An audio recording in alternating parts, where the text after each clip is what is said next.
50 degree temperature में 5 दूनी की तपस्या हठ योग पर बैठ चुके हैं बाबा जी। और इसके साथ साथ हम आपको बता देना चाहते हैं कि पूरे हरियाणा में और पूरे देश में गर्मी का सितम है और 50 डिग्री के आसपास तापमान है। और इसी बीच यहाँ पर ये दूने लगे हुए हैं, ये 5 दूने हैं, इनका भी टेम्परेचर लगभग 20 या 30 डिग्री के आसपास हो जाता है। इसका मतलब 60 से 70 डिग्री टेम्परेचर में यहाँ पर बाबा जी हैं, बालाजी के भक्त हैं, वो हठ योग पर बैठेंगे और बैठ चुके हैं और अपनी तमाम जो आप देख सकते हैं कि जो तपस्या है वो शुरू करेंगे।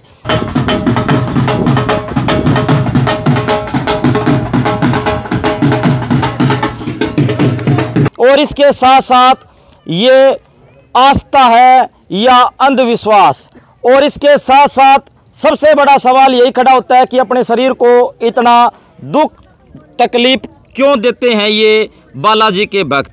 बहुत बड़ा दावा है कि ये फ्री में झाड़े लगाते हैं, जिसके बाद में बड़े से बड़ा नशेड़ी है वो नशा छोड़ देता है और बड़े से बड़ा रोग है वो दूर हो जाता है। और इसके साथ साथ यहाँ पर 50 डिग्री टेम्परेचर में ये अब हठ योग पर बैठेंगे। और इसके साथ साथ आप देख सकते हैं यहाँ पर पंचदूणी है, ये आप देख सकते हैं धूनी लगी हुई है और उसके बाद में ये हठ योग पर बैठेंगे। राम राम जी। जय श्री राम, जय बालाजी महाराज, जय हांडीखेड़ा दरबार। क्यों अपने शरीर को दुख दे रहे हो? देखो जी, अगर बालाजी महाराज अगर इतने मेरे प्रभु इतने संकट काट रहे हैं तो मेरे शरीर को संकट देने में मेरे को क्या अर्जाई है।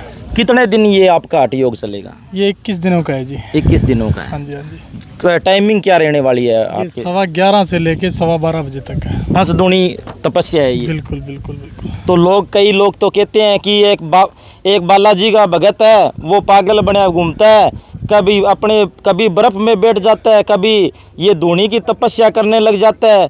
लोग कभी कोई कहते हैं ये अंधविश्वास है, कोई पागल कहता है, कोई कुछ कहता है। मैं तो ये सब बैठे इनको ही पागल कह रहा हूँ, ये पागल ही है मेरे पीछे। मैं तो पागल हूँ, इतनी गर्मी में मर रहा हूँ। ये मेरे पीछे सारे खड़े हैं पागल हैं, जो पागल के पीछे पागल हो रहे हैं और हम बालाजी के चरणों में पागल हैं। तो आपके हठ योग पर बैठने का कारण क्या है? कारण है, देखो उस प्रभु को याद करने का अलग अलग तरीका है सबका।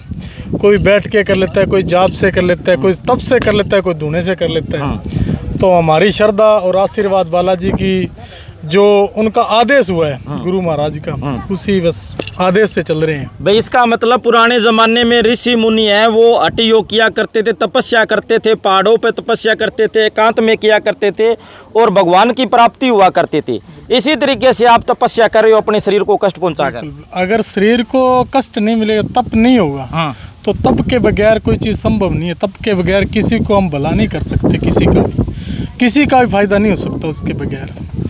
अगर इतनी गर्मी आप देख रहे हो, आपके पैर भी जल रहे हैं, मेरे भी जल रहे हैं, लेकिन वो बालाजी के आशीर्वाद से और भोलेनाथ जी के आशीर्वाद से सारे कार्य संपूर्ण हो जाते हैं। तो आप देख सकते हैं यहाँ पर हांडीखेड़ा में मैं मौजूद हूँ। सिरसा के पास हांडीखेड़ा गांव है और हांडीखेड़ा दरबार है। यहाँ पर पंचदूनी की तपस्या, जिसको एक हठ योग भी कहा जाता है, एक वेद पुराण में, और ऋषि मुनि जिसको कहते हैं कि हठ योग, भाई ये हठ कर लिया भी मैं भगवान को प्राप्ति करनी है, भगवान को खुश करना है, तो इसलिए ये हठ योग कहा जाता है। अपने शरीर को दुख तकलीफ और कष्ट देकर ये तपस्या की जाती है, तो इसलिए इसका हठ योग नाम दिया गया है।